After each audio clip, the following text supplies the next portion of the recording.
Hey everyone, this is the Beard Zero. This is going to be my review of the Star Wars The Black Series Chewbacca, or Chewie, as I like to call him. And I will call him like for the rest of the video because he's Chewie, not Chewbacca. Anyway, as you see, we got a different style packaging here than we did on Princess Leia. It's got a window to top. Did she have that one? I can't remember. It's like right behind me. I'm too lazy to look. Oh well. It's blue. That's the main difference. Okay? It's blue. And there's the packaging read up if you want to read that. I love the quote. So yeah, that's really awesome. And put the packaging down on the side. Oh, it fell down. And let's go ahead and get a look at Chewbacca himself. And he's so tall, I'm gonna have to angle up. There we go. This is the figure I wanted out of the Black Series. I mean that. This is the figure that I wanted. When I saw this last year, I'm like, okay, if I ever get into this line, this is going to be the first one that I buy. Ended up being the third, but whatever. Just because I couldn't find him. And I finally found him today, along with a TIE Fighter pilot, which is going to be the next review, at a local Walmart. It's pretty far away, but yeah, we just found it at Walmart today. I'm like, yeah, they had the new Bosk and the Han Solo and Stormtrooper armor as well.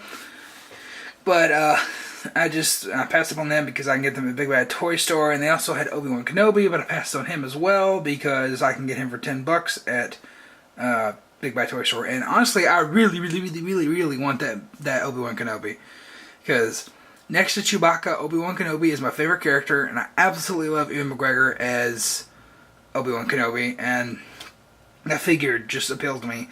That was my most bought figure in the 3 3/4 line back in the day. I have like 10 Obi-Wan Kenobis just because I love Obi-Wan Kenobi. But Chewbacca here is my favorite character because he's a big hairy man, and I'm a big hairy man. So yeah, yeah. Let's go ahead and look at his bowcaster real quick. Well, that's the perfect way to demonstrate how it comes apart.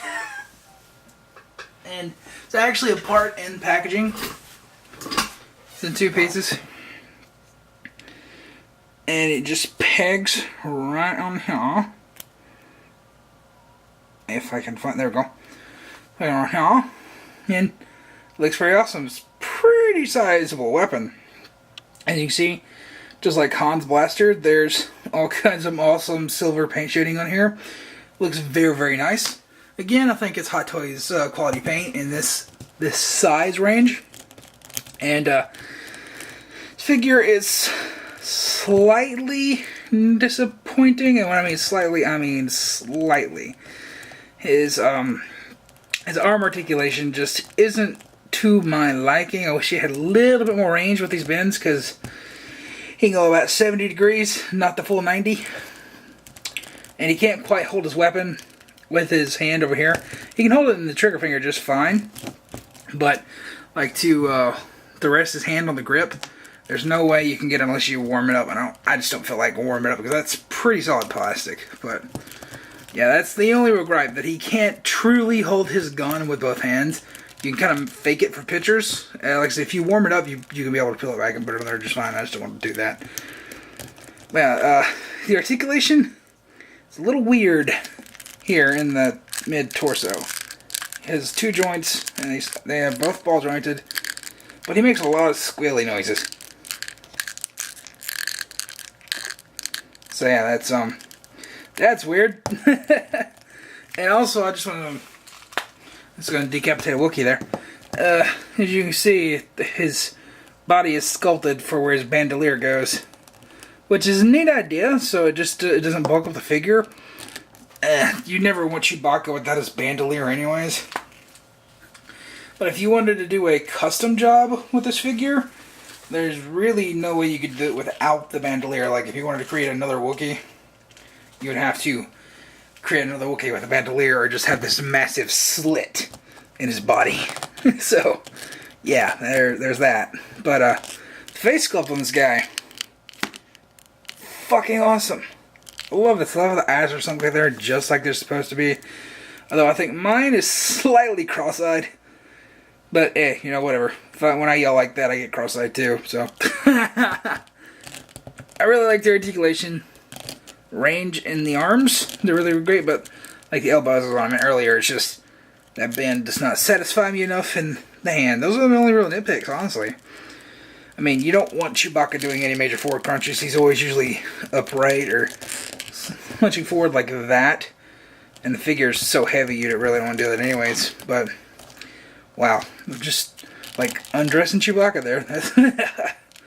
But his ankles, they are limited, but you pretty much, all the range that you're going to get out of this is all the range that you need for any kind of poses with Chewbacca. But yeah, this figure is really awesome. Like I said, this is the figure that I wanted to pick up out of the Black Series. And I didn't overly disappoint. Like I said, it's just that hand where you can't hold it. Like you can fix that with heat if you really want to. And the bend in the elbows isn't quite great for me, but the actual figure itself, you know, the aesthetics, the paint and everything, I do enjoy it, and I do recommend it, especially if you have Han Solo. They go great together. And, yeah. That's going to be it for this video. If you have any questions, comments, or concerns, leave them in the comments down below, and I'll see you in the next video.